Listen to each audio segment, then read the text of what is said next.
Well, my name is Deontay Trotter. I'm from Nashville, Tennessee, and I'm 22 years old now. So I guess I went to Cottage Cove from kindergarten all the way to fifth grade. So that would be 2000 to 2006, 2005. So that was a long time from now.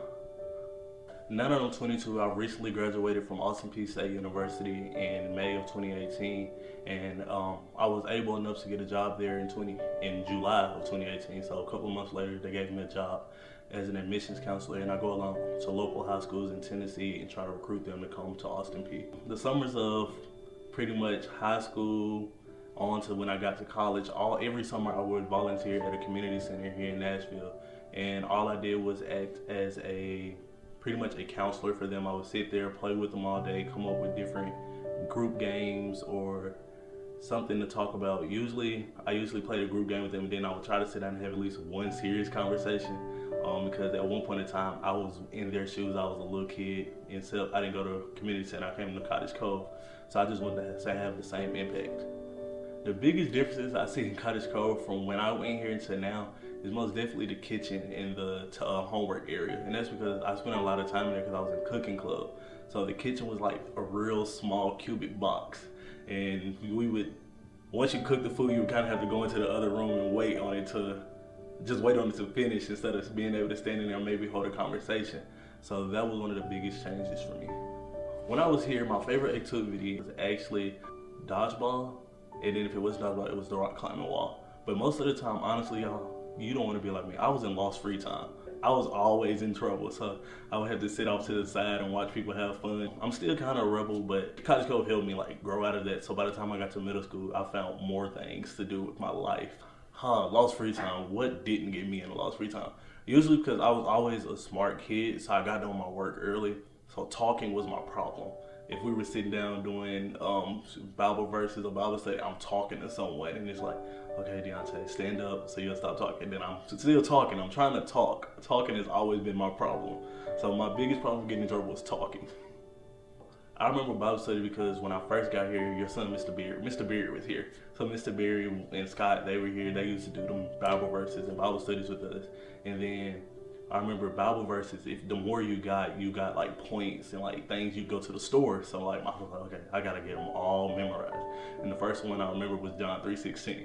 Through the reward store, usually I would get like Slinkies or just like a toy, anything that was small and portable where I could take it to school the next day. That's what I got. Okay, so yeah, field trip. The field trip that I remember to this day is, I think I was in second or third grade, and we got to go fly planes. We went to an airport and we got to fly the real miniature plane, and the guy let me take control. I don't know if I was actually really flying it, but I remember like having the thought. My mom actually have a picture of me with the headset and the mic, and I'm just sitting there doing this. I don't know if I was flying the plane for real, but like that's a field trip that stuck out to me, was flying the plane. I got to go on the field trip by not being in lost free time.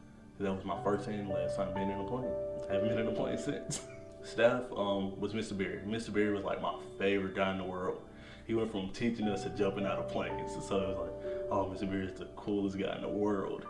Miss Pam, she used to always do the reading and the pegboards with us. So I remember her because like growing up, I used to read a lot. If it was a mystery book, I wanted to read it. So she would read like the Boxcar Children with me, or like the Hardy Brothers. She would be there. She was always there to read with us. And we got to go to her house for an Easter egg hunt, and I always remembered that one too because like it was just a fun field trip, and Miss Pam was somebody that I really liked. Homework helped me a lot because if it wasn't for Cottage Cove, I probably wouldn't have done my homework. So the fact that Cottage Cove had like that set time period to where you were gonna do your homework, and then once you were done, you just got it checked.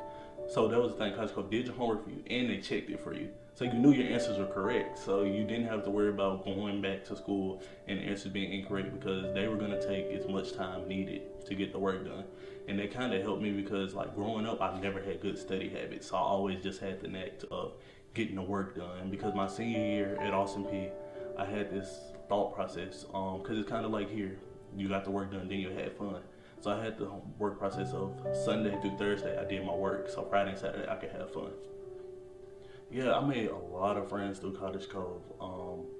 It was Marcy, and then Lachey Clay, my best friend Greg Johnson. We still hang out to this day. So Cottage Cove put like a lot of people that I was like, I'm young, I'm never gonna know them when I get older, but then Facebook happened, so we're still all connected and we still all talk.